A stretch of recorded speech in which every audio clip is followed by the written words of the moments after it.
सारेगामा कारवां mini भक्ति। भगवद गीता अध्याय 2 सांख्य योग।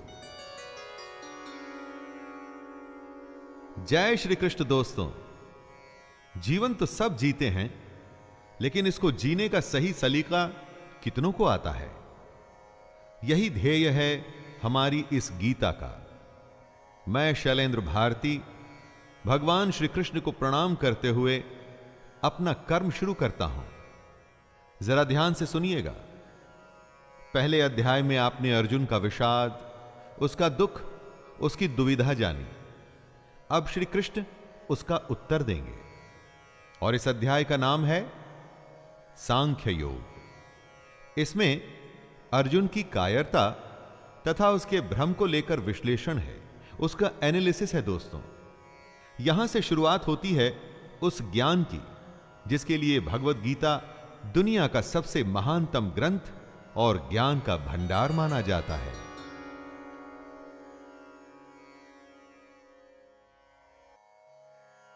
संजय उवाच तं तथा कृपयाविष्टम् अश्रुपूर्णाकुलेक्षणं विषिदन्तमिदं वाक्यम् उवाच मधुसूदनः।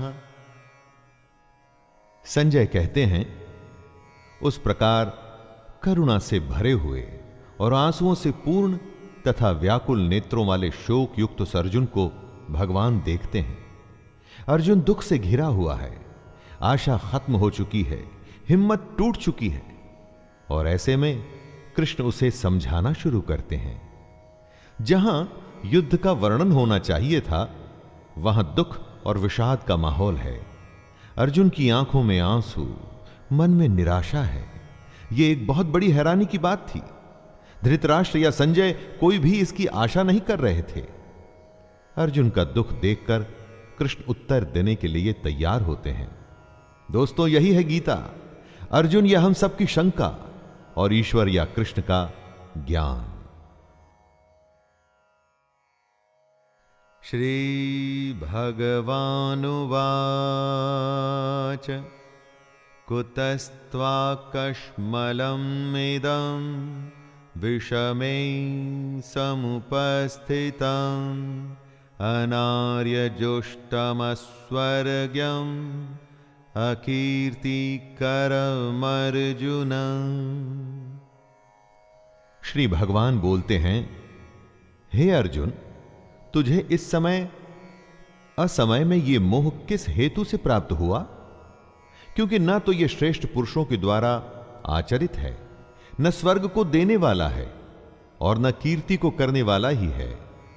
युद्ध के समय ऐसी शंका, यह तो असमय है। दोस्तों, इस तरह अपने शत्रु के प्रति मोह दिखाने का काम अर्जुन जैसे योद्धा कैसे कर सकते हैं? अपने कर्म से अगर हम मुंह मोड़कर मोह या किसी और वजह से हताश बैठ जाएं, तो वो ठीक नहीं है। इससे कभी कोई लाभ नहीं होता। क्लैब्यमास्मगमः पार्थ नैतत्त्वयुपपद्यते क्षुद्रं हृदय दौर्बल्यं त्यक्त्वोत्तिष्ठ परन्तप।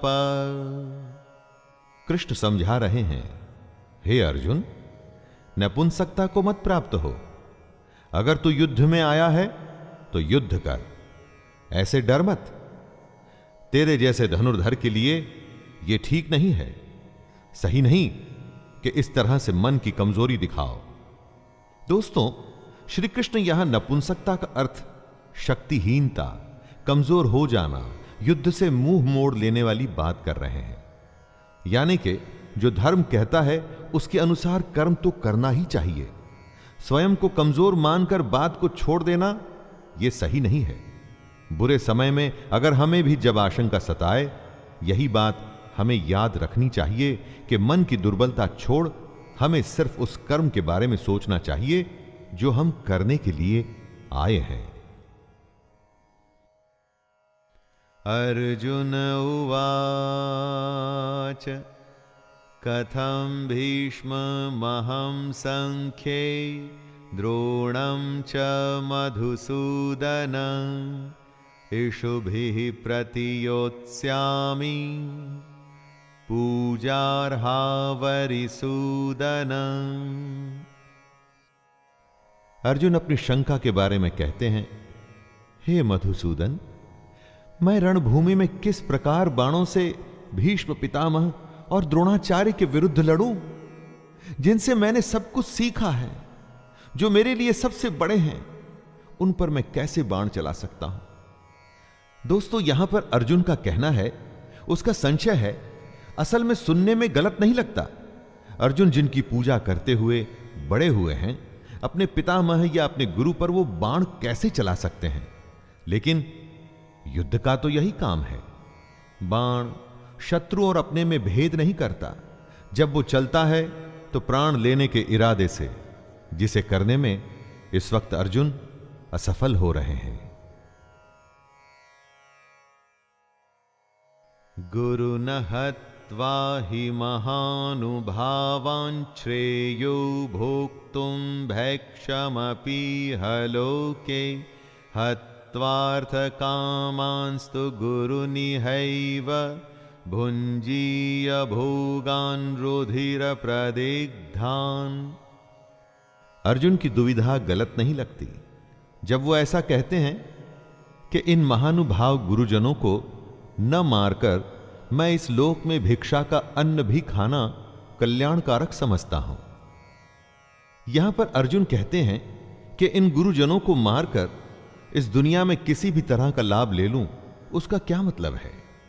अपने इन लोगों को मारकर उससे अर्थ और भोग, धन धान्य, ऐश्वर्य, ये सब तो मैं प्राप्त कर लूंगा, परंतु ऐसे भोगों से क्या प्राप्त होगा। दोस्तों, अर्जुन ही नहीं, दुनिया में न जाने कितने लोग ऐसे होते हैं जिन्हें लगता है कि परिवार भी न छूटे और मोक्ष भी प्राप्त हो जाए, परंतु यह तो संभव नहीं। न चैतद्विद्मः कतरन्नो गरीयो यद्वा जयेम यदि वा नो जयेयुः यानेव हत्वा न जिजीविषामस्तेव स्थिताः प्रमुखे धार्तराष्ट्राः।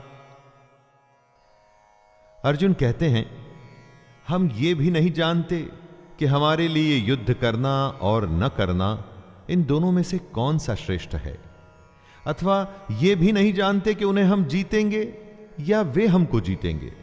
और जिनको मारकर हम जीना भी नहीं चाहते, वे ही हमारे आत्मीय धृतराष्ट्र के पुत्र हमारे मुकाबले में खड़े हैं। भविष्य में क्या होगा ये तो कोई भी नहीं जानता। विधि ने क्या विधान लिखा है उसके बारे में किसी को नहीं पता, लेकिन वर्तमान में हम जो करना चाहते हैं उसका निर्णय हमारे हाथ में होता है।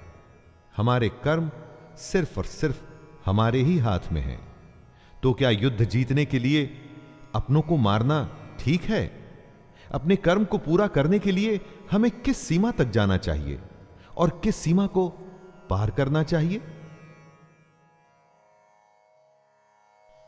कार्पण्य दोषोपहत स्वभावः पृच्छामि त्वां धर्म सम्मूढ़चेताः यच्छ्रेयः स्यान्निश्चितं ब्रूहि तन्मे शिष्यस्तेऽहं शाधि मां त्वां प्रपन्नम्।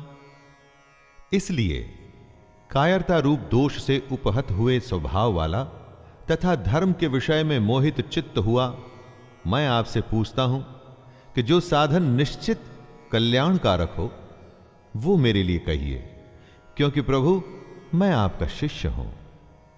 दोस्तों, कमजोर क्षणों में हम डर जाते हैं, जिससे कंफ्यूजन का भाव हमारे अंदर आता है। अर्जुन ये मान रहे हैं कि वो कंफ्यूज्ड हैं, कायरता का दोष वो अपने ऊपर ले रहे हैं, और तभी तो ये कहते हैं कि श्री कृष्ण मैं आपका स्टूडेंट हूं, आपको सरेंडर करता हूं, मुझे बताइए कि क्या सही है। दुविधा के समय गुरु ही एकमात्र सहारा होता है। दोस्तों, और गुरु के सामने कुछ भी छुपाना नहीं चाहिए। खुलकर अपने हृदय की बात, अपना भय, अपनी शंका, सब कुछ सामने रख देना चाहिए। अगर ऐसा करेंगे तभी तो आपको मार्गदर्शन मिलेगा। नहि प्रपश्यामि ममापनुद्याद्यच्छोकमुच्छोषणमिन्द्रियाणाम् अवाप्य भूमा वसपत्रमृद्धं राज्यं सुराणामपि चाधिपत्यम्।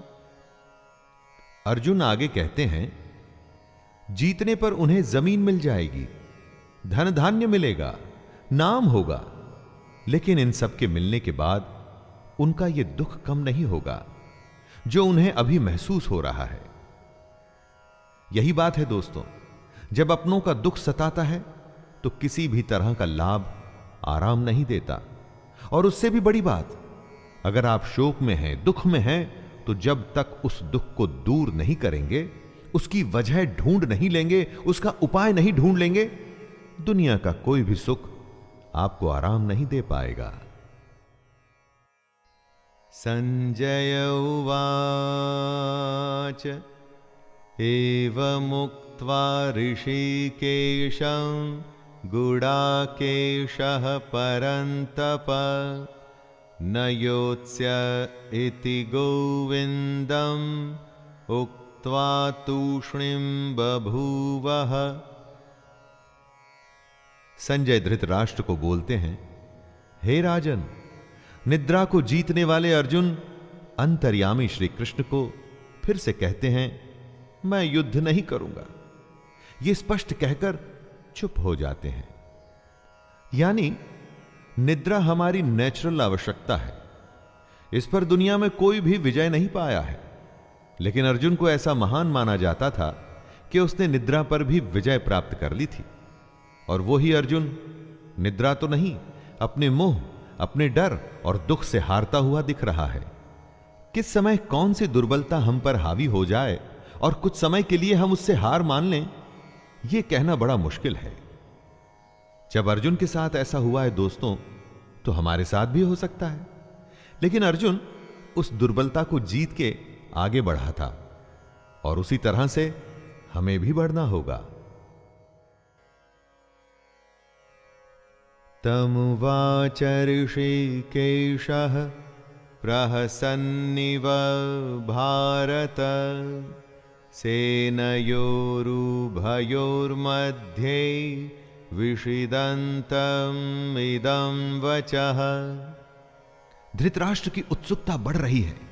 स्वाभाविक है कि एक पिता होने के नाते धृतराष्ट्र किसको जिताना चाहते थे, यह तो कहने की आवश्यकता नहीं है। वो युद्ध में भाग नहीं ले सकते थे, लेकिन युद्ध की एक एक बात को जानना चाहते हैं। संजय बताते हैं कि हे भरतवंशी धृतराष्ट्र, दोनों सेनाओं के बीच में शोक करते हुए अर्जुन हैं और उसके सामने अंतर्यामी श्री कृष्ण, जो अर्जुन को हंसते हुए ये वचन बोल रहे हैं। एक तरफ रोता हुआ कमजोर डरा हुआ बालक जैसे कि अर्जुन, और दूसरी तरफ त्रिकालदर्शी कृष्ण है। शायद कृष्ण को इसीलिए छलिया भी कहा जाता था। रोते हुए के सामने इस तरह से कौन हंसता है? और कृष्ण हंसते थे क्योंकि उन्हें वो पता था जो किसी को पता नहीं था। श्री भगवानुवाच अशोच्यानन्वशोचस्त्वं प्रज्ञं वादांश्च भाषसे गतासु न गतासुंश्च नानुशोचन्ति पंडिताः। श्री कृष्ण का गीता ज्ञान अब यहां से आरंभ हो रहा है दोस्तों। भगवान बोले, हे अर्जुन, तू न शोक करने योग्य मनुष्यों के लिए शोक करता है और पंडितों की तरह मुझसे बातें करता है, परंतु जिनके प्राण चले गए हैं उनके लिए और जिनके प्राण नहीं गए हैं उनके लिए भी पंडित जन शोक नहीं करते। कृष्ण का ज्ञान अंतिम सत्य है। वह अर्जुन से कहते हैं, कि तुम पंडितों की तरह बातें भी नहीं कर रहे और ना तुम ज्ञानियों की तरह बातें कर रहे हो। जो पंडित और जो ज्ञानी होते हैं वो किसी के जीवित रहने पर या जीवित न रहने पर भी शोक नहीं करते, अर्थात इस दुनिया में किसी भी बात का शोक नहीं करना चाहिए।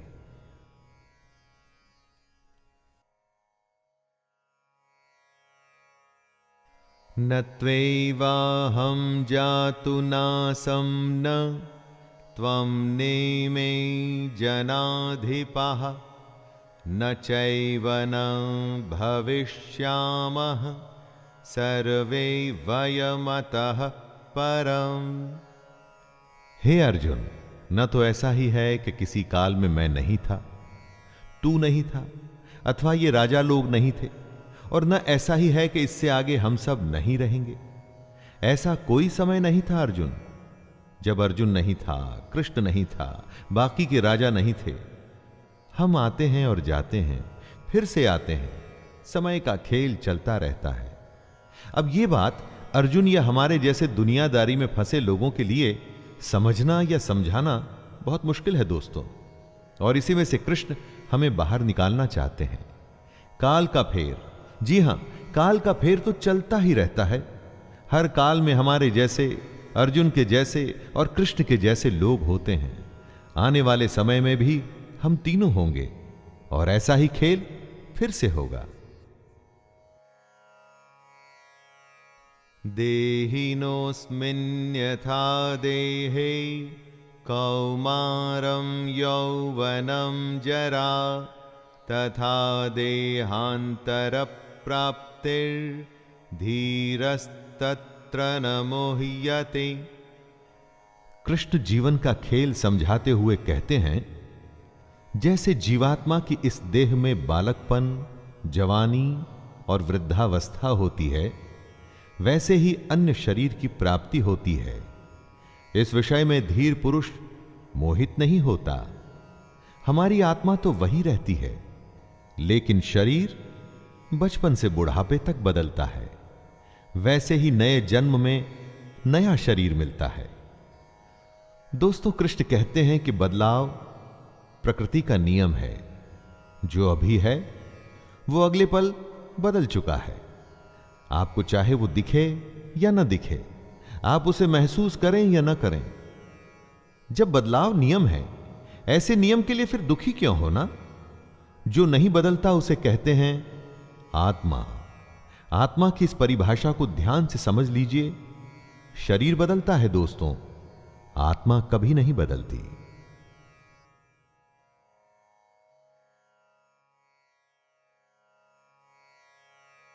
मात्रा स्पर्शास्तु कौन्तेय शीतोष्ण सुख दुःखदाः आगमापायिनो नित्यास्तांस्तितिक्षस्व भारत। हे कुंती पुत्र, सर्दी, गर्मी और सुख दुख को देने वाले इंद्रिय और विषयों के संयोग तो उत्पत्ति, विनाशशील और अनित्य हैं। इसलिए हे भारत, उनको तू सहन कर।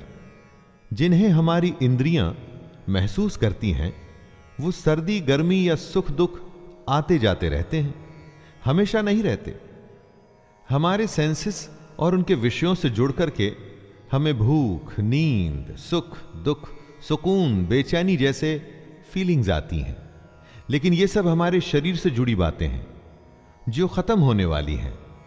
सारी की सारी खत्म होने वाली हैं, परंतु जो खत्म नहीं होता उसे कहते हैं आत्मा।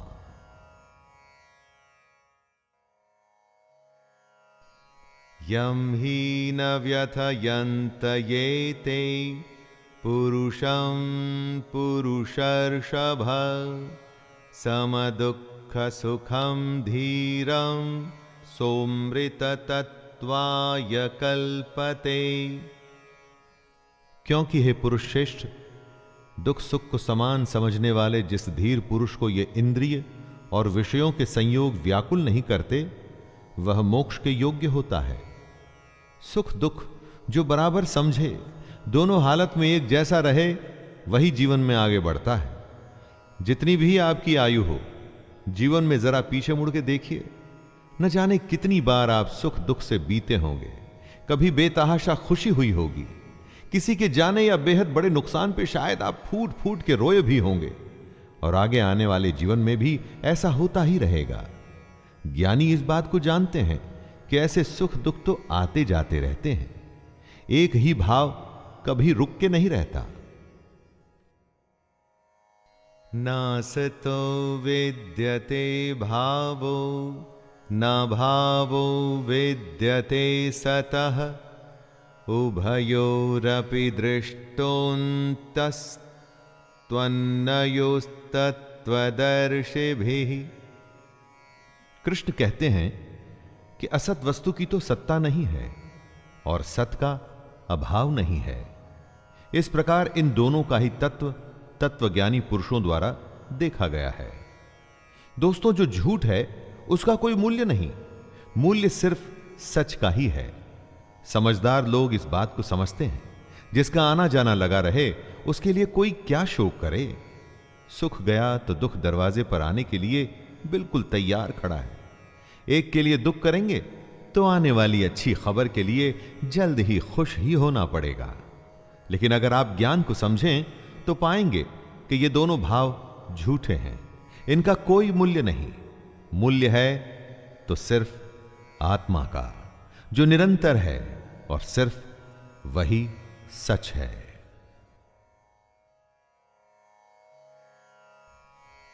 अविनाशी तु तद्विद्धि येन सर्वं इदं ततं विनाशमव्ययस्यास्य न कश्चित् कर्तुमर्हति। नाश रहित तो तू उसको जान जिससे ये संपूर्ण जगत दृश्य वर्ग व्याप्त है। इस अविनाशी का विनाश करने में कोई भी समर्थ नहीं है।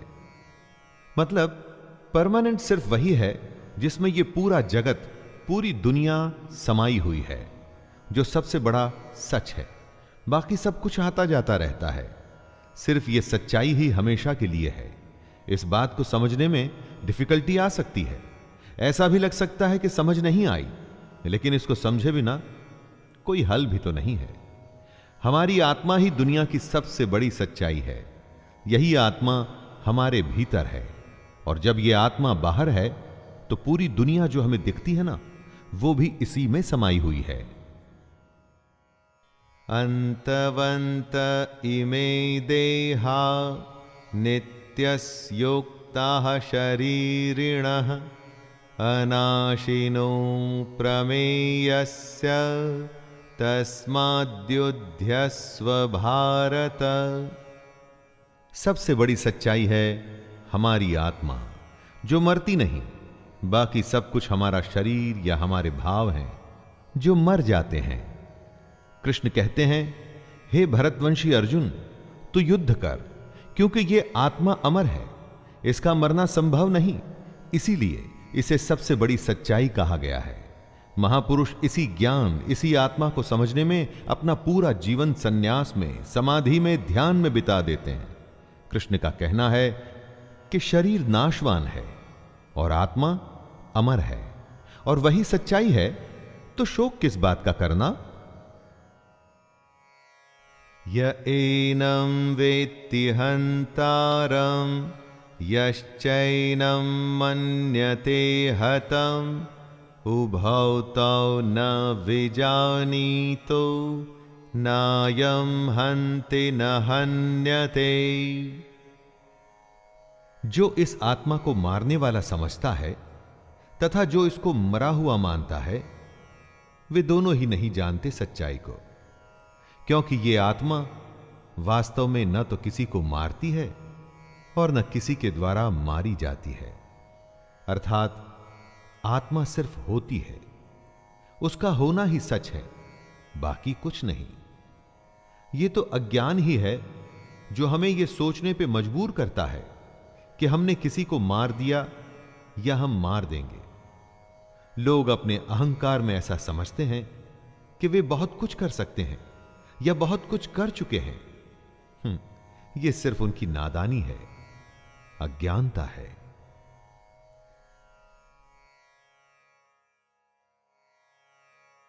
न जायते म्रियते वा कदाचिन्नायं भूत्वा भविता वा न भूयः अजो नित्यः शाश्वतोऽयं पुराणो न हन्यते हन्यमाने शरीरे।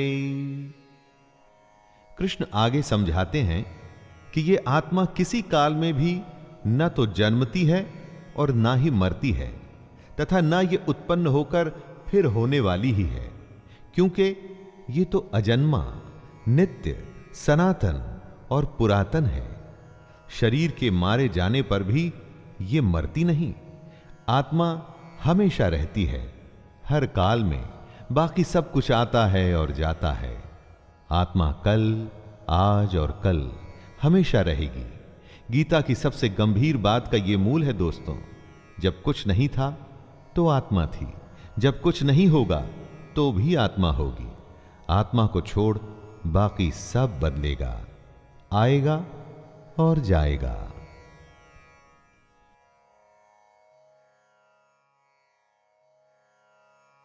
वेदा विनाशिनं नित्यं य एनमजमव्ययम्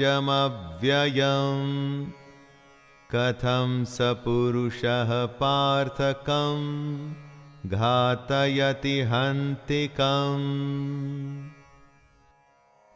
हे पृथापुत्र अर्जुन, जो पुरुष इस आत्मा को नाश रहित, नित्य, अजन्मा और अव्यय मानता है, वह पुरुष कैसे किसको मरवाता है और कैसे किसको मारता है? जो इस बात को समझता है कि आत्मा ही सबसे बड़ा सच है, वो किसी को कैसे मार सकता है या कैसे मरवा सकता है? इस बात को समझने का मतलब है कि ब्रह्म रूपी सच को समझना, ब्रह्म को समझना। सच से अधिक हम झूठ को महत्व देते हैं, आत्मा से अधिक हम पार्थिव शरीर को। पार्थिव शरीर जो मिट्टी से बना है और अग्नि में जल के उसी में मिल जाएगा और फिर से मिट्टी हो जाएगा। महत्व हमें देना है अपनी आत्मा को, जो हमेशा थी और हमेशा रहेगी। वासांसि जीर्णानि यथा विहाय नवानि गृह्णाति नरोपराणि तथा शरीराणि विहाय जीर्णान् यन्यानि संयाति नवानि देहि। जैसे मनुष्य पुराने वस्त्रों को त्याग कर दूसरे नए वस्त्रों को ग्रहण करता है, वैसे ही जीवात्मा पुराने शरीरों को त्याग कर दूसरे नए शरीरों को प्राप्त होता है। मतलब आत्मा को छोड़ बाकी सब कुछ बदलता है, एकदम वैसे ही जैसे हम कपड़े बदलते हैं। पुराने कपड़े के फट जाने पर, उसके धागे धागे अलग हो जाने पर उसे छोड़ दिया जाता है। वैसे ही अलग अलग कारण से जब मृत्यु होती है और शरीर रहने लायक नहीं रहता, तब आत्मा उसे छोड़कर दूसरे शरीर में चली जाती है। शरीर की आयु होती है, परंतु आत्मा की नहीं। जब देह की आयु पूरी हो जाती है तो उसकी सांसें रुक जाती हैं और आत्मा अपने एक घर को छोड़कर दूसरे घर में जाती है।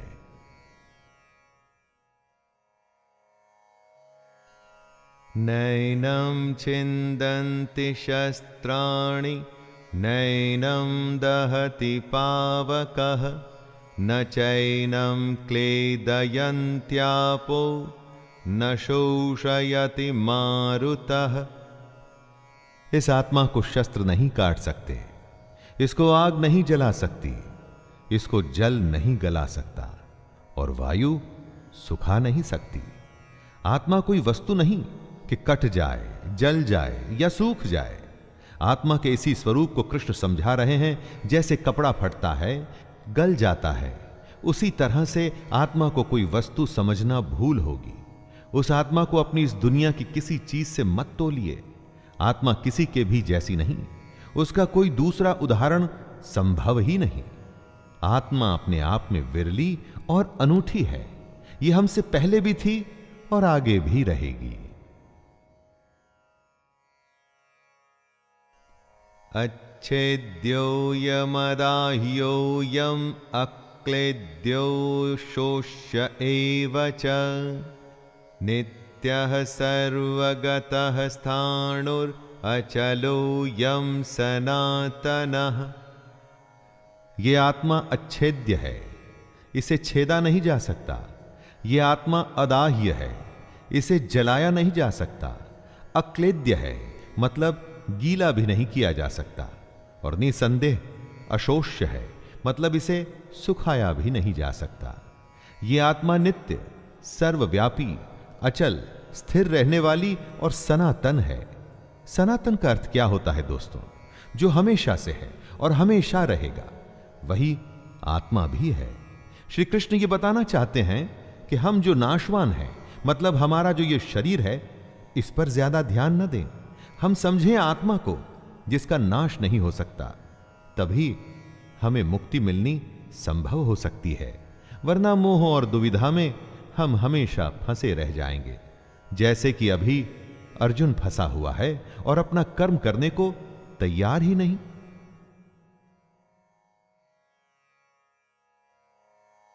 अव्यक्तोऽयमचिन्त्योऽयम् अविकार्योमुच्यते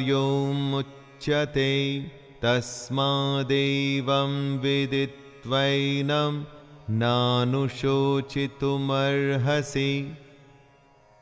आत्मा का स्वरूप अव्यक्त है, मतलब इसे व्यक्त नहीं कर सकते, समझा नहीं सकते। इसको अचिंत्य कहते हैं। इसको आप सोच भी नहीं सकते। यह आत्मा विकार रहित है। आत्मा में कोई कमी नहीं होती दोस्तों। कृष्ण आगे कहते हैं कि हे अर्जुन, इस आत्मा को उपर्युक्त प्रकार से जानकर तू शोक करने के योग्य नहीं है, अर्थात तुझे शोक करना उचित नहीं है। आत्मा अव्यक्त इसलिए है क्योंकि इस आत्मा को हम अपनी इंद्रियों से नहीं समझ सकते। इंद्रियां इस दुनिया के लिए है और इन इंद्रियों से हम हैप्पीनेस, सैडनेस, सर्दी, गर्मी, टचिंग, खाना पीना, ऐसी भौतिक एक्टिविटीज करते हैं।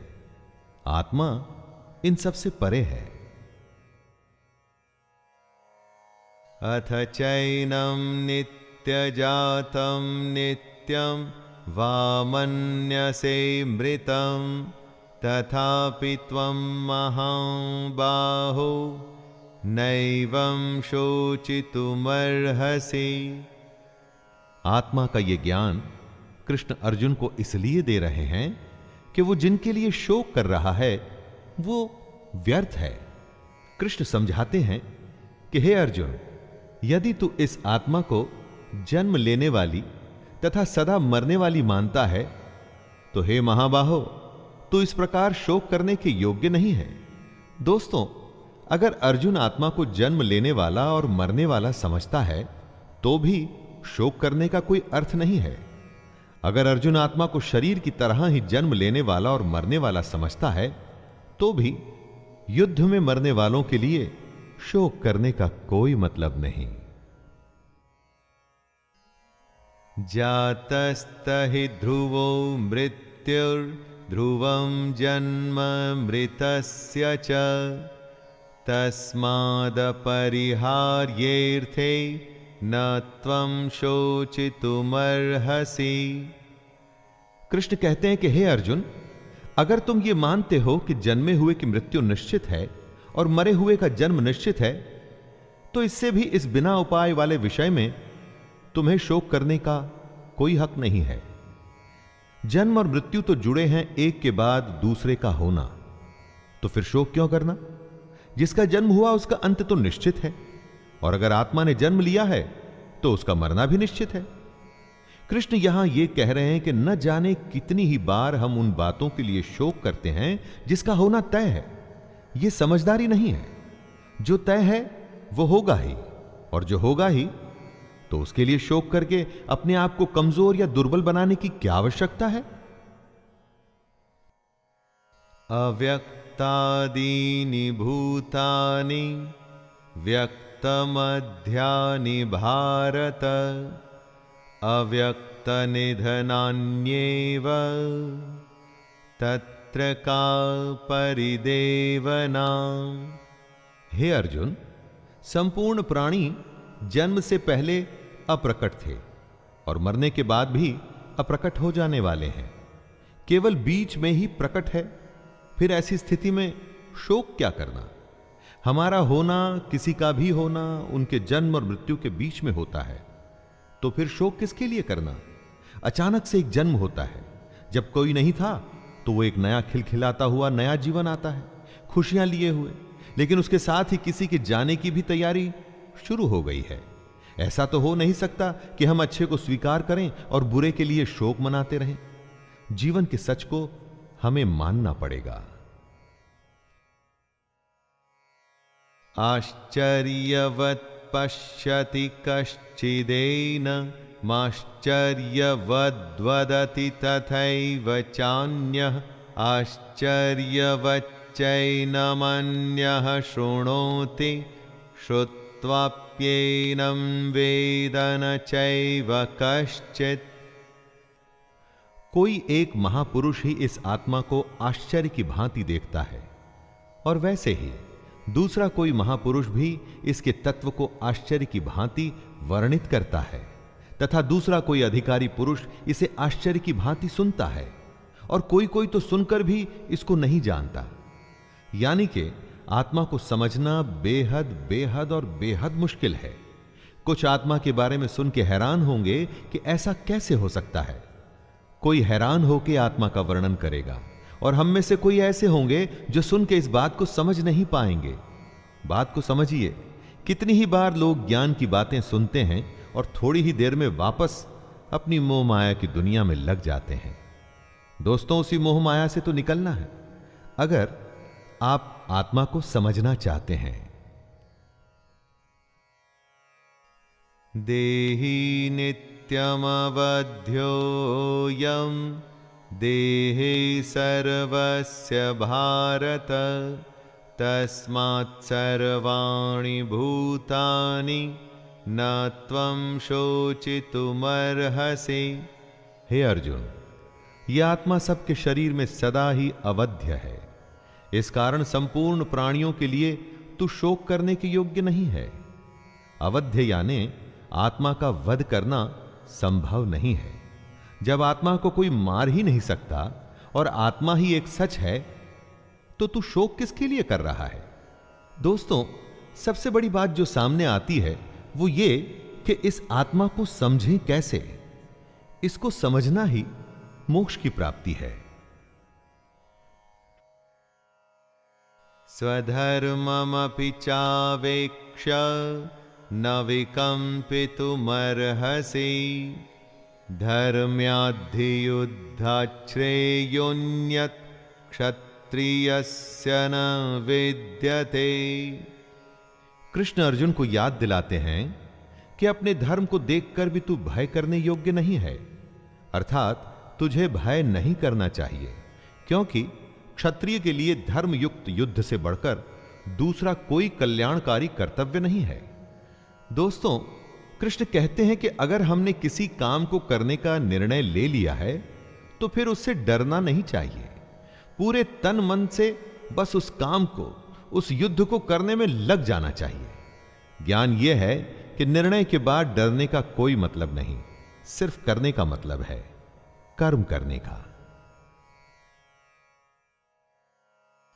यदृच्छया चोपपन्नं स्वर्गद्वारमपावृतं सुखिनः क्षत्रियाः पार्थ लभन्ते युद्धमीदृशम्। हे पार्थ, अपने आप प्राप्त हुए और खुले हुए स्वर्ग के द्वार रूप इस प्रकार के युद्ध को भाग्यवान क्षत्रिय लोग ही पाते हैं। युद्ध को, चैलेंज को खुले मन से स्वीकार करने में ही सबसे बड़ी खुशी है। दोस्तों, कृष्ण युद्ध को स्वर्ग का खुला हुआ द्वार बता रहे हैं। हमारे लिए भी यह बात इस तरह से सही है कि हमको भी अपने जीवन में अगर कोई चुनौती मिलती है तो उसे मोक्ष मानकर उस चैलेंज को पूरा कर जाने में लग जाना चाहिए। क्षत्रिय वो है जो युद्ध में अपना धर्म निभाए। अगर आपकी कामना, आपका प्रयास आपके लिए युद्ध है तो एक क्षत्रिय की तरह आपको भी अपने धर्म को पूरा करना चाहिए। अथ चेत्त्वमिमं धर्म्यं संग्रामं न करिष्यसि ततः स्वधर्मं कीर्तिं च हित्वा पापमवाप्स्यसि। किंतु यदि तू इस धर्मयुक्त युद्ध को नहीं करेगा तो स्वधर्म और कीर्ति को खोकर पाप को प्राप्त होगा। कृष्ण चेतावनी देते हैं कि अगर हमने चैलेंज को, युद्ध को स्वीकार नहीं किया तो फिर उसके बदले में सिर्फ पाप मिलेगा। हमारा स्वभाव हम में युद्ध करने की क्षमता, शक्ति को पैदा करता है, और अगर हमारा स्वभाव हमें युद्ध से दूर लेके जा रहा है तो मतलब हम अपने धर्म से दूर हो रहे हैं और पाप के भागी हो रहे हैं। अकीर्तिं चापि भूतानि कथयिष्यन्ति ते व्ययां संभावितस्य चाकीर्तिर्मरणादतिरिच्यते।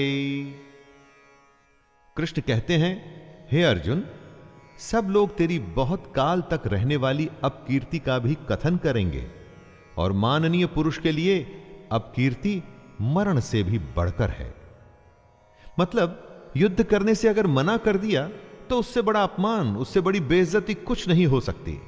कुछ लोगों की भीड़ में अगर आप जाते हैं तो सब आपको सम्मान से देख आपकी प्रशंसा करते हैं, और दूसरी स्थिति में आप कहीं जाते हैं तो लोग अपमान से देखते हैं, अपनी नजरें फेर लेते हैं।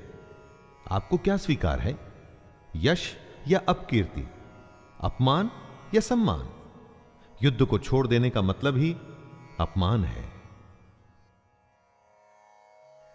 भयाद्रणादुपरतं मंस यन्ते त्वां महारथाः येषां च त्वं बहुमतो भूत्वा यास्यसि लाघवम्। अर्जुन, जिनकी दृष्टि में तू पहले बहुत सम्मानित होकर अब लघुता को प्राप्त होगा, वे महारथी तुझे भय के कारण युद्ध से हटा हुआ मानेंगे।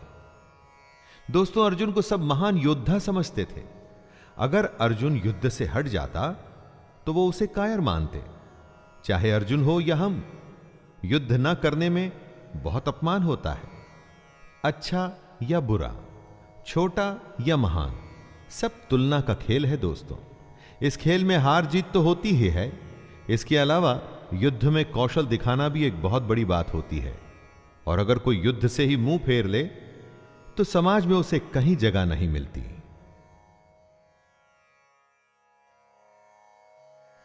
अवाच्य वादांश्च बहून् वदिष्यन्ते तवाहिताः निन्दन्तस्त्वसामर्थ्यं ततो दुःखतरं नु किम्। आपके बैरी, आपके शत्रु तो इसी ताक में रहते हैं कि कब आपकी निंदा कर सकें। युद्ध से भाग के उन्हें ऐसा मौका क्यों देना? हे अर्जुन, तेरे बैरी लोग तेरे सामर्थ्य की निंदा करते हुए तुझे बहुत से न कहने जैसे वचन भी कहेंगे। उससे अधिक दुख और क्या होगा? अपने चारों तरफ देखिए दोस्तों, ऐसे लोगों की कमी नहीं होगी जो इस मौके की तलाश में हैं कि कैसे आपको नीचा दिखाया जाए। अगर ये मौका आप खुद ही उन्हें परोस कर दे देंगे तो सोचिए उन्हें कितनी खुशी होगी। फिर हमें उन्हें यह मौका देने की क्या आवश्यकता है?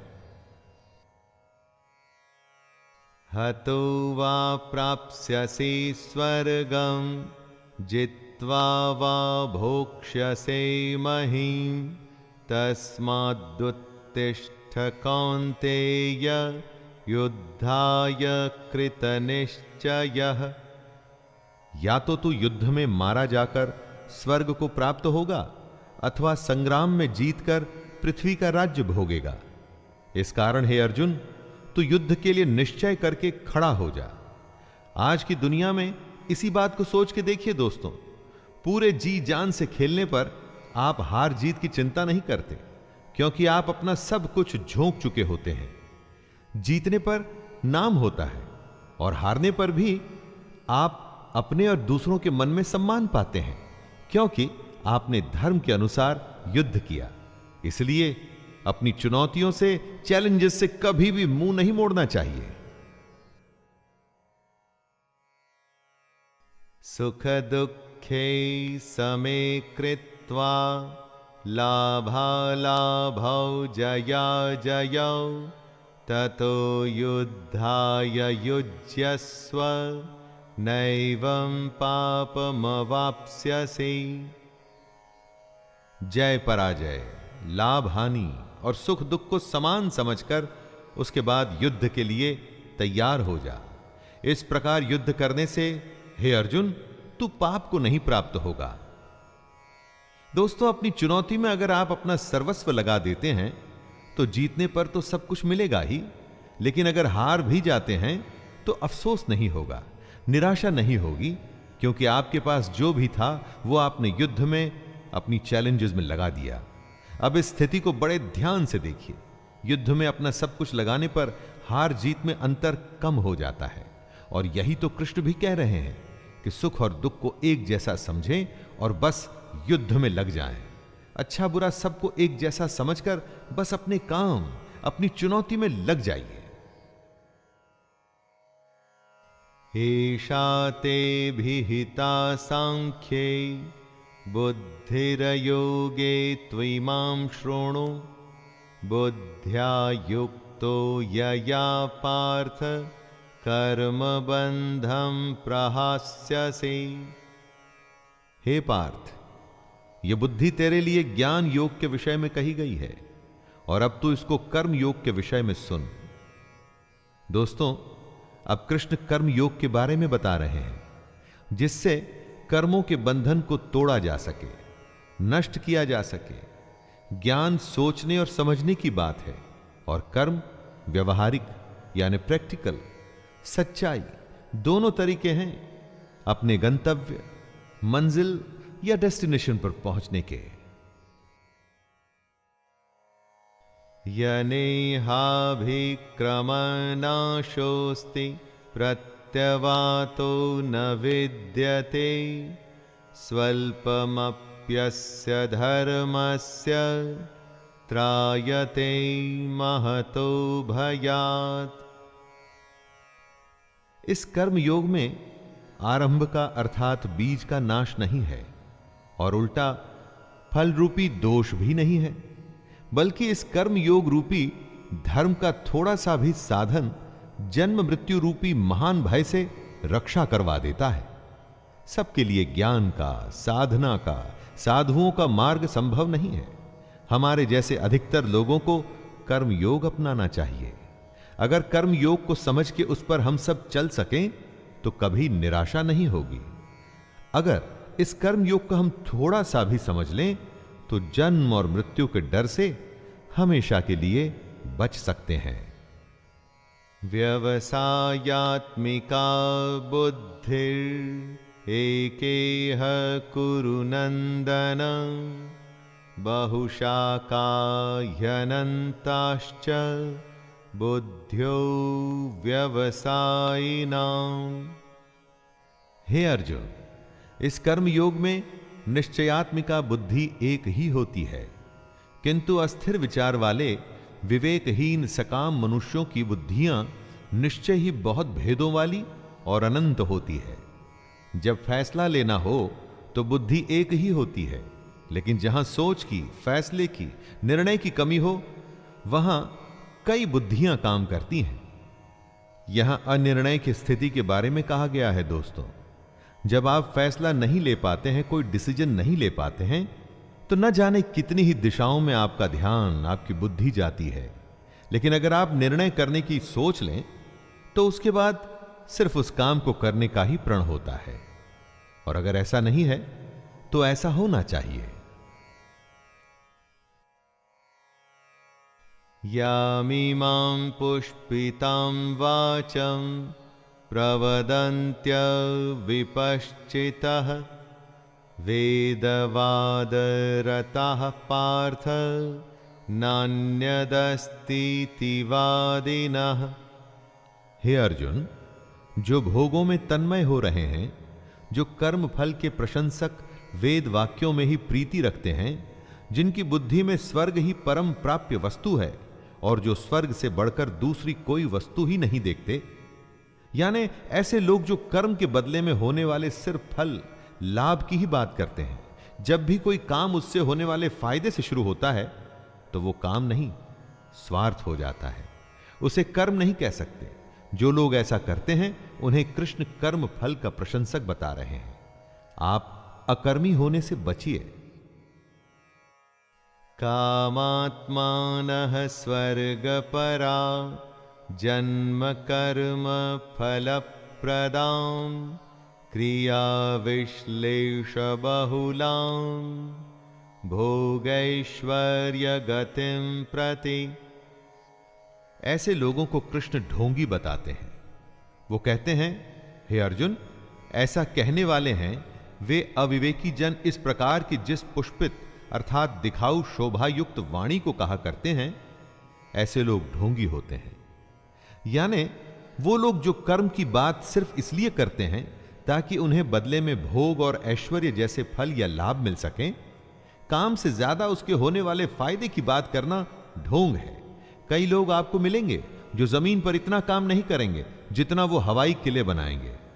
दोस्तों, ऐसे ढोंगी लोगों से बचना चाहिए। भोगैश्वर्य प्रसक्तानां तया परित चेतसां व्यवसायात्मिका बुद्धिः समाधौ न विधीयते।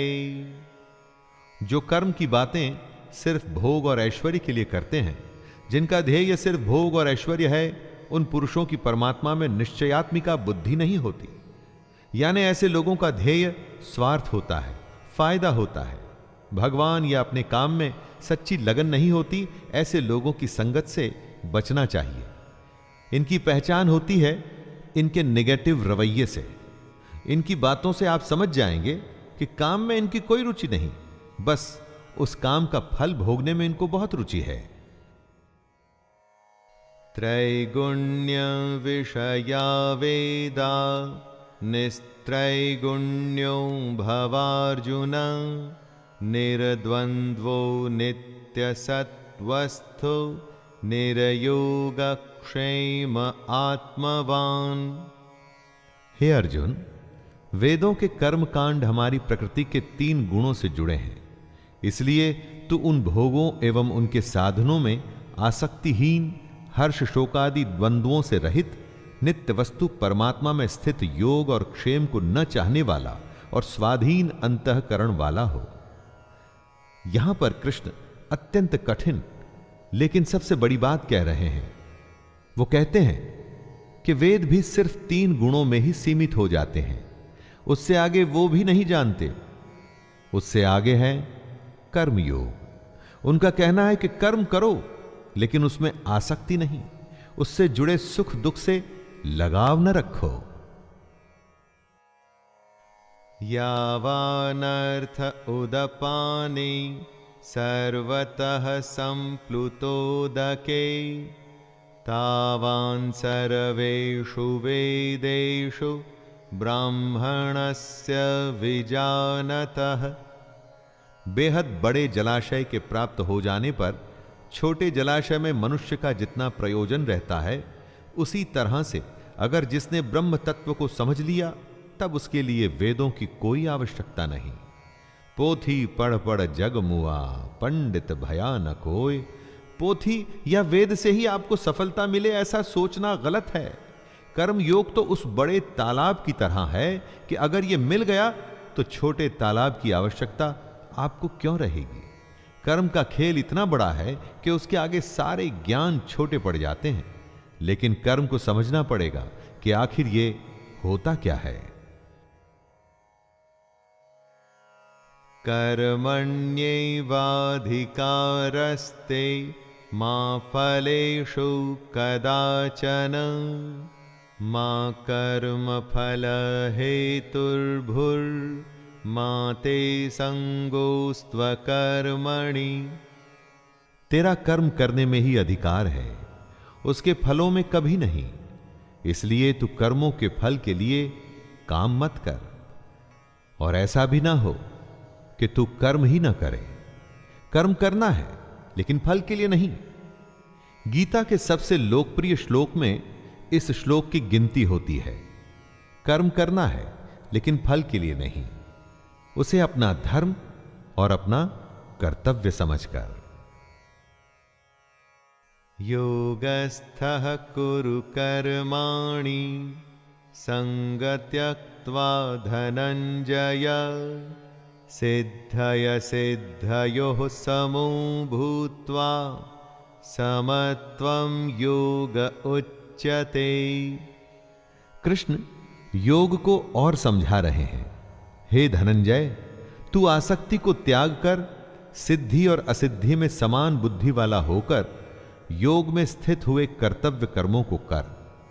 कर्म के फल की इच्छा न कर, और ऐसा नहीं करना कि कर्म करने में इच्छा न हो। यही निष्काम कर्म की कुंजी, उसकी चाबी, उसका सार है। कर्म के बाद क्या फल मिलेगा उसकी परवाह किए बिना बस पूरी लगन से अपने धर्म और कर्तव्य को पूरा कर। दूरेण ह्यवरं कर्म बुद्धि योगा धनंजय बुद्धौ शरणमन्विच्छ कृपणः फलहेतवः। कर्म के फल की इच्छा को छोड़ के जो निष्काम कर्म योगी होता है वो पाप पुण्य से दूर हो जाता है।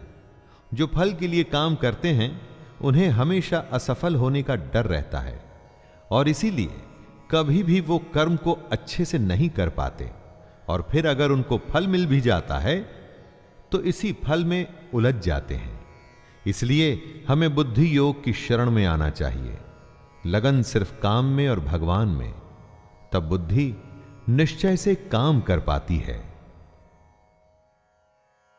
बुद्धि युक्तो जहातीह उभे सुकृत दुष्कृते तस्माद् योगाय युज्यस्व योगः कर्मसु कौशलम्। बुद्धि योग की शरण में आने से बिना फल के काम करने वाला इसी दुनिया में पाप पुण्य से मुक्त हो जाता है। हे अर्जुन, तू समत्व रूप योग में लग जा। मतलब अच्छा हो बुरा हो, सुख हो या दुख हो, सभी में एक ही तरीके से समभाव से तू बस अपना कर्म, अपना कर्तव्य करता रहे। कर्मजं बुद्धियुक्ता हि फलं त्यक्त्वा मनीषिणः जन्मबन्ध विनिर्मुक्ताः पदं गच्छन्त्यनामयम्।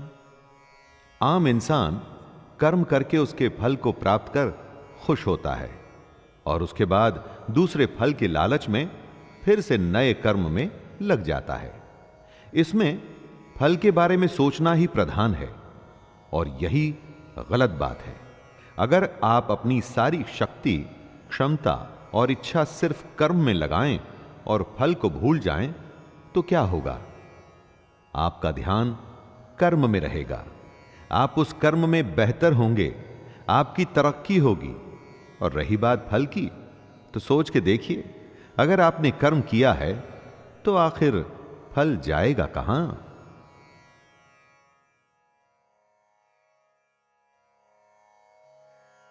यदा ते मोहकलिलं बुद्धिर्व्यतितरिष्यति तदा गन्तासि निर्वेदं श्रोतव्यस्य श्रुतस्य च।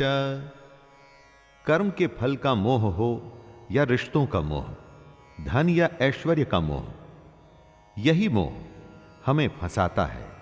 जब बुद्धि मोह के दलदल से निकल जाती है तब परमात्मा के पास आने की राह निकल आती है। रिश्ते, धन, ऐश्वर्य बुरे नहीं, उनसे मोह बुरा है, क्योंकि जब आपका लगाव इन वस्तुओं से हो जाता है तो सोचने की शक्ति कम हो जाती है, बुद्धि ठीक से काम नहीं करती, फैसले गलत हो जाते हैं। इसलिए इस मोह को बुरा बताया गया है। धृतराष्ट्र के पुत्र मोह से ही पूरा महाभारत हुआ। युधिष्ठिर के द्यूत या जुए के मोह में उनका पूरा राज्य चला गया था। दोस्तों, ये उस समय की ही बात नहीं है। आप चाहें तो आज के समय के भी कई सारे उदाहरण जो आप अपने आसपास में देख सकते हैं। श्रुति विप्रतिपन्ना ते यदा स्थास्यति निश्चला समाधावचला बुद्धिस्तदा योगमवाप्स्यसि।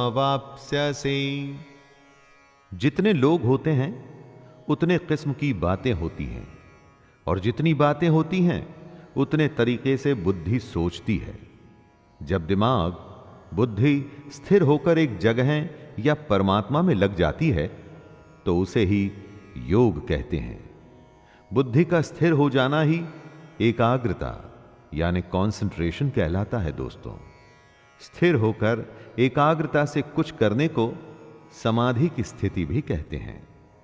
और अगर आपने कंसंट्रेशन से काम किया हुआ हो तो मैं दावे के साथ कहता हूं कि वो काम कभी भी व्यर्थ नहीं होगा। अर्जुन उवाच स्थितप्रज्ञस्य का भाषा समाधिस्थस्य केशव स्थितधिः किं प्रभाषेत किमासीत व्रजेत किम्। अर्जुन पूछते हैं, हे केशव, समाधि में स्थित परमात्मा को प्राप्त हुए स्थिर बुद्धि पुरुष का क्या लक्षण है? वह स्थिर बुद्धि पुरुष कैसे बोलता है, कैसे बैठता है और कैसे चलता है? दोस्तों, आप जरूर जानना चाहेंगे कि जो लोग अपनी अपनी फील्ड में सबसे ऊपर पहुंचते हैं उनकी सफलता का रहस्य क्या है। अर्जुन भी जानना चाहता है कि जो स्थिर होके अपनी बुद्धि को एक जगह लगा देते हैं उनकी पहचान क्या है। श्री भगवानुवाच प्रजहाति यदा कामान् सर्वान् पार्थ मनोगतान् आत्मयैवात्मना तुष्टः स्थितप्रज्ञस्तदुच्यते। श्री भगवान उत्तर देते हैं, हे अर्जुन, जिस काल में ये पुरुष मन में स्थित संपूर्ण कामनाओं को भली भांति त्याग देता है और आत्मा से आत्मा में ही संतुष्ट रहता है, उस काल में वह स्थित प्रज्ञ कहा जाता है। भगवान कृष्ण ने बताया था कि आत्मा ही सबसे बड़ी सच्चाई है। मोह, इच्छा या कामना छोड़ना ही आत्मा के पास आना है। जिसको संतुष्टि, शांति के लिए किसी दूसरे पर निर्भर नहीं रहना पड़ता, वो ही अपनी कामना को त्याग सकता है। दोस्तों, सोचिए, क्या आपको अपनी खुशी, अपनी शांति के लिए किसी और की आवश्यकता पड़ सकती है? दुःखेष्वनुद्विग्नमनः सुखेषु विगतस्पृहः वीतरागभयक्रोधः स्थितधीर्मुनिरुच्यते। बुरा होने पर जिसके मन में दुख पैदा न हो, अच्छा होने पर जो मन भी शांत रहे, खुशी से पागल न हो, गुस्सा, डर या प्रेम, जो सब कुछ एक ही भाव से एक ही जैसे देखता हो, उसकी बुद्धि स्थिर रहती है और वही मुनि या योगी कहलाता है। अच्छी खबर पे खुश हो जाना, बुरे पे उदास, ये तो स्वाभाविक ही है। अगर किसी जानवर को भी आप कुछ खाने को देंगे तो वो खुश होगा, छीन लेंगे तो उसे बुरा लगेगा। लेकिन इस सब से जो ऊपर उठ जाता है, अलग अलग अवस्थाओं में भी वो अपनी स्वयं की हालत नहीं बदलता, मतलब उसकी बुद्धि स्थिर है, यानी वो मुनि है। वो योगी कहलाने के लायक है। यह सर्वत्रानभिस्नेहस्तत् तत्प्राप्य शुभाशुभं नाभिनन्दति न द्वेष्टि तस्य प्रज्ञा प्रतिष्ठिता। जिसमें लगाव नहीं है, शुभ हो या अशुभ, अच्छा या बुरा, जो दोनों को एक जैसे देखता है, वही अपनी बुद्धि को स्थिर रखता है। इस श्लोक में कृष्ण समझा रहे हैं कि किस तरह से अलग अलग हालत में खुद को, अपनी बुद्धि को स्थिर रखा जाए, कैसे संयम और धैर्य से हम अपने जीवन में अनुशासन ला सकते हैं, वरना चारों तरफ या तो दुख की हाहाकार होगी या खुशी से लोग झूम रहे होंगे।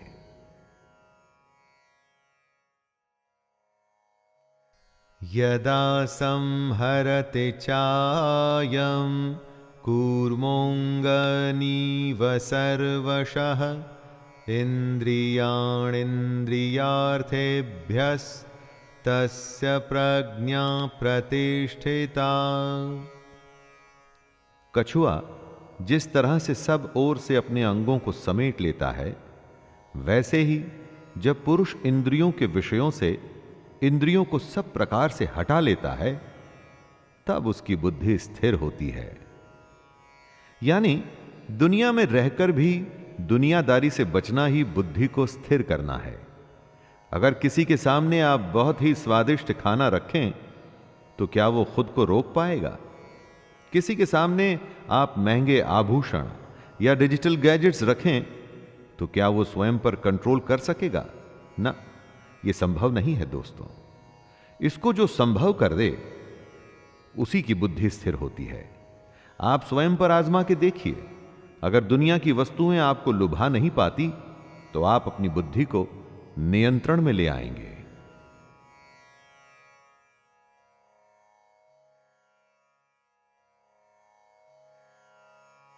विषया विनिवर्तन्ते निराहारस्य देहिनः रसवर्जं रसोऽप्यस्य परं दृष्ट्वा निवर्तते। संभव है कि हम दुनिया के विषयों में रुचि न लें, इससे हम दुनिया से दूर तो हो जाएंगे, लेकिन दुनिया के प्रति उनकी आसक्ति नहीं जाती। कहने का मतलब है कि मन की इच्छा को खत्म करना है, आसक्ति खत्म करनी है। अगर ऐसा करना है तो ही बुद्धि स्थिर होगी। कृष्ण कह रहे हैं कि मान लीजिए आप दुनिया की वस्तुओं को ना भी बोल देते हैं, तो क्या आपका मन उन्हीं में लगा हुआ है? आसक्ति, इच्छा खत्म करनी है, तभी तो मोह खत्म होगा। मन के लगाव को ही मोह कहते हैं। यततो ह्यापि कौन्तेय पुरुषस्य विपश्चितः इंद्रियाणि प्रमाथीनि हरन्ते प्रसभं मनः।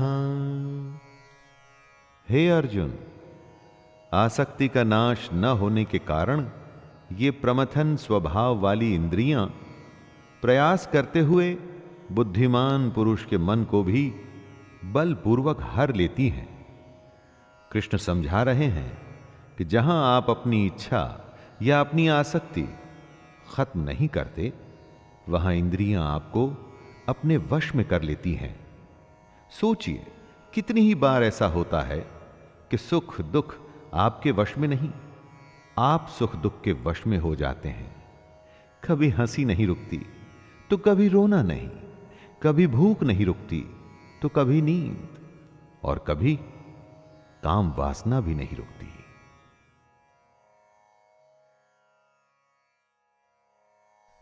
तानि सर्वाणि संयम्य युक्त आसीत मत्परः वशे हि यसेन्द्रियाणि तस्य प्रज्ञा प्रतिष्ठिता। इंद्रियों को वश में करके भगवान को ध्यान में रख जो बैठता है, अपने कर्म अपने कर्तव्य में जो ध्यान लगाता है, उसी की बुद्धि स्थिर हो जाती है। वो ईश्वर अपने लक्ष्य के समीप हो जाता है। दोस्तों, अगली बार आप कुछ भी करें ना, तो ये देखिएगा कि वो काम आपकी इंद्रियां आपसे करवा रही हैं या आपका कर्म वो करवा रहा है। आप खुद ही समझ जाएंगे कि श्री कृष्ण क्या कहना चाहते हैं। इंद्रियों के वश में ना होकर उन्हें अपने वश में करने पर ही आप अपनी बुद्धि को स्थिर कर पाएंगे। ध्यायतो विषयान् पुंसः संगस्तेषुपजायते संगात् संजायते कामः कामात् क्रोधोऽभिजायते। विषयों के बारे में अर्थात इच्छाओं के बारे में सोचते रहने से उसमें आसक्ति हो जाती है और आसक्ति से उन विषयों की कामना उत्पन्न होती है और जब वो कामना पूरी नहीं होती तो क्रोध उत्पन्न होता है। जिस तरह ज्यादा खाने से भूख बढ़ती है, ज्यादा सोने से नींद बढ़ती है, उसी तरह से जब आप अपनी इच्छाओं के बारे में सोचते रहते हैं तो बस उसी में फंस के रह जाते हैं और उसे ही आसक्ति कहते हैं। आसक्ति के बढ़ने को कामना कहते हैं और कामना के पूरा न होने पर गुस्सा आता है और तब आप अपनी समझ खो देते हैं।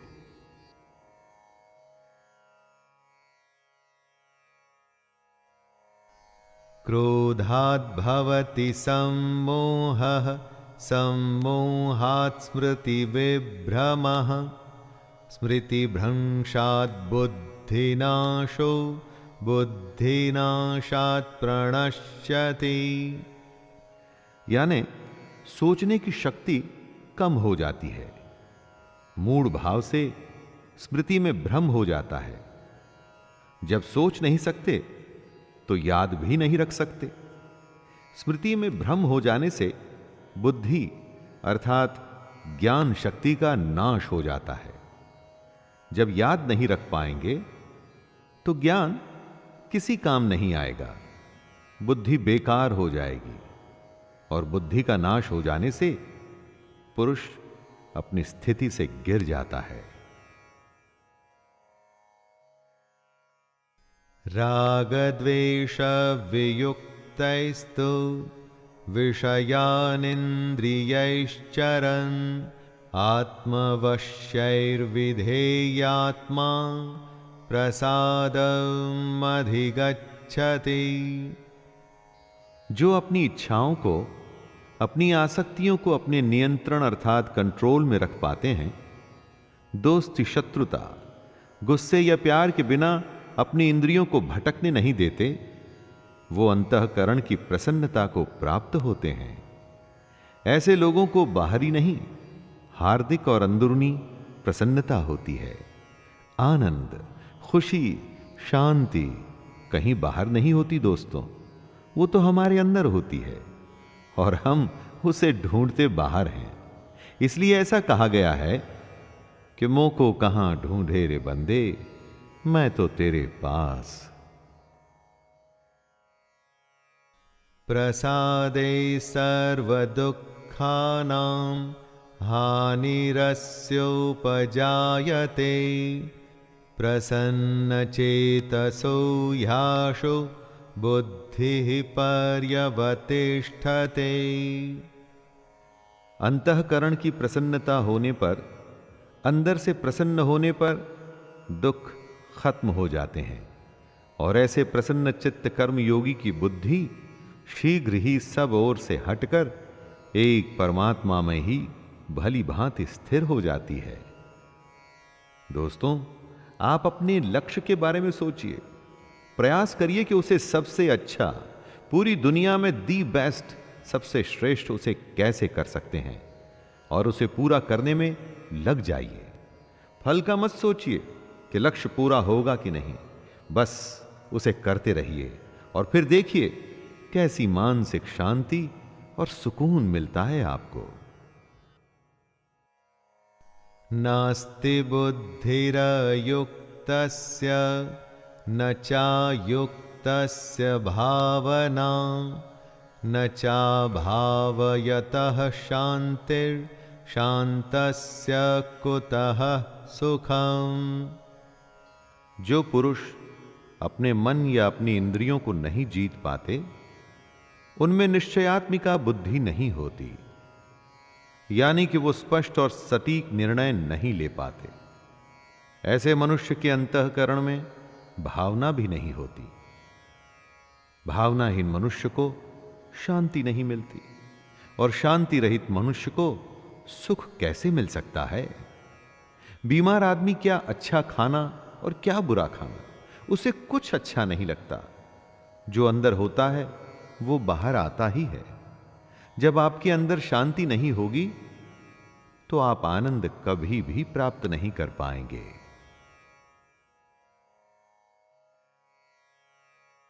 इंद्रियाणां हि चरतां यन्मनोनो विधीयते तदस्य हरति प्रज्ञां वायुर्नावमिवाम्भसि। जैसे जल में चलने वाली नाव को वायु हर लेती है, जैसे हवा पानी में चलती हुई नाव की दिशा बदल देती है, वैसे ही विषयों में विचरती हुई इंद्रियों में से मन जिस इंद्रिय के साथ रहता है वह एक ही इंद्रिय इस अयुक्त पुरुष की बुद्धि को हर लेती है। अगर वो क्रोध में है तो और कुछ भी नहीं सोच पाएगा, और अगर प्रेम में है तो उसे किसी बात की सुध भी नहीं रहेगी। जिस भी इंद्रिय के वश में होगा उसे उसके अलावा कुछ भी समझ नहीं आएगा। इन इंद्रियों के नियंत्रण से निकल के इनको आपके नियंत्रण में रखिए दोस्तों, फिर देखिए आपके लिए क्या संभव है। सब कुछ संभव हो जाएगा। तस्माद्यस्य महाबाहो निगृहीतानि सर्वशः इंद्रियाणीन्द्रियार्थेभ्यस्तस्य प्रज्ञा प्रतिष्ठिता। हे महाबाहो, जिस पुरुष की इंद्रियां इंद्रियों के विषयों में सब प्रकार निग्रह की हुई हैं, उसी की बुद्धि स्थिर है। यानी जिस पुरुष ने अपनी इंद्रियों और उनसे होने वाली इच्छाओं पर पूरी तरह से रोक लगा रखी है, उसी की बुद्धि स्थिर है। और बुद्धि हमारा ध्यान ऐसी ऐसी जगह पर ले जाती है जहां पर हम उलझ के अपना असली मकसद भूल जाते हैं। बुद्धि सहारा लेती है हमारी इंद्रियों का। इसलिए अगर बुद्धि पर विजय प्राप्त करनी है दोस्तों, तो इंद्रियों को वश में करना ही होगा।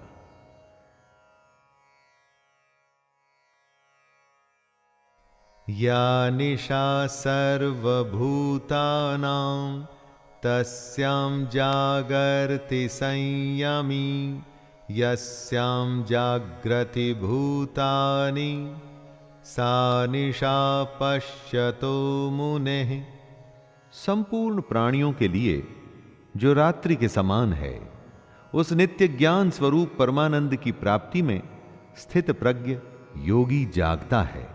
और जिस नाशवान सांसारिक सुख की प्राप्ति में सब प्राणी जागते हैं, परमात्मा के तत्व को जानने वाले मुनि के लिए वह रात्रि के समान है। दोस्तों, कृष्ण की यह बात गहरी है और समझनी पड़ेगी। जो सबके लिए रात है, उस रात में योगी परमात्मा के लिए, ज्ञान के लिए जागता है और साधना करता है।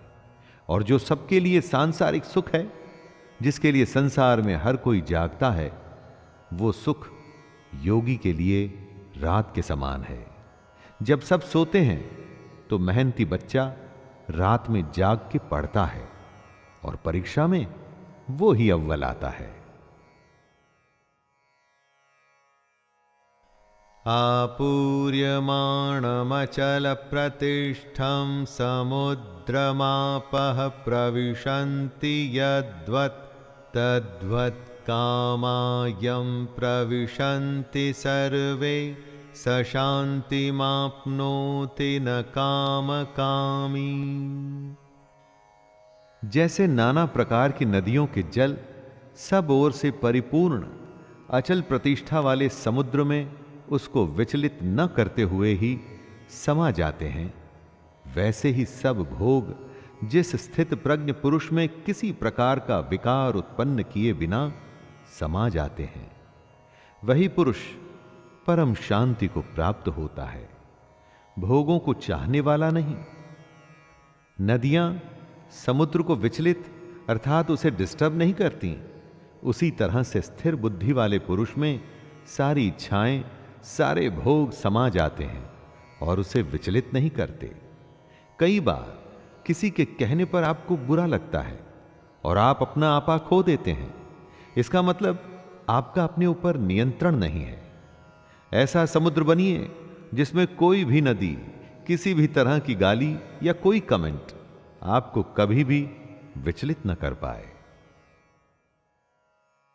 विहाय कामान्यः सर्वान् पुमांश्चरति निःस्पृहः निर्ममो निरहंकारः स शान्तिमधिगच्छति। जो पुरुष संपूर्ण कामनाओं को त्याग कर ममता रहित, अहंकार रहित और स्पृहा रहित हुआ विचरता है, वही शांति को प्राप्त होता है, अर्थात वो शांति को प्राप्त है। कामना का, इच्छा का त्याग करना है, उससे मोह नहीं रखना है, घमंड नहीं करना है, दुनिया में रहकर भी दुनिया से अलग रहना है। ऐसे ही इंसान को शांति प्राप्त होती है। कामयाब वही होता है जो परेशान हुए बिना अपनी धुन में, अपने काम में लगा रहता है। सफलता उसी के ही पांव चूमती है।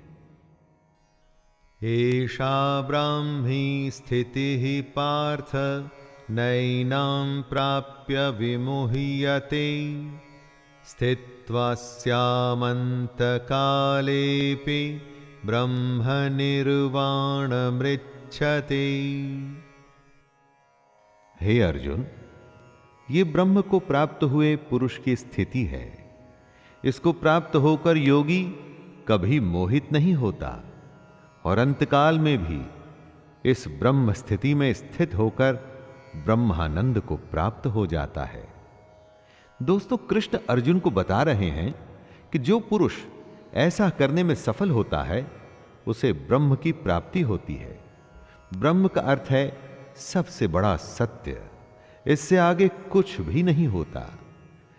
कृष्ण कहते हैं कि ये जो सारे लक्षण हैं उन लोगों के हैं जो अपनी बुद्धि को स्थिर रखकर अपने लक्ष्य को प्राप्त करते हैं। स्वाभाविक है कि अगर इन बातों को हम भी अपने जीवन में उतार लें तो हम भी अपने लक्ष्य से कभी दूर नहीं रहेंगे। दोस्तों, ये था गीता का दूसरा अध्याय, सांख्य योग। इस अध्याय में श्री कृष्ण ने कर्म को समझाया, उसके प्रति हमारे उत्साह को बढ़ाया और यह समझाया कि सिर्फ और सिर्फ कर्म में ही अपना ध्यान रखना और किसी भी बात में नहीं। तो आज्ञा दीजिए, अपने मित्र शैलेंद्र भारती को मुलाकात होती है तीसरे अध्याय में। जय श्री कृष्ण।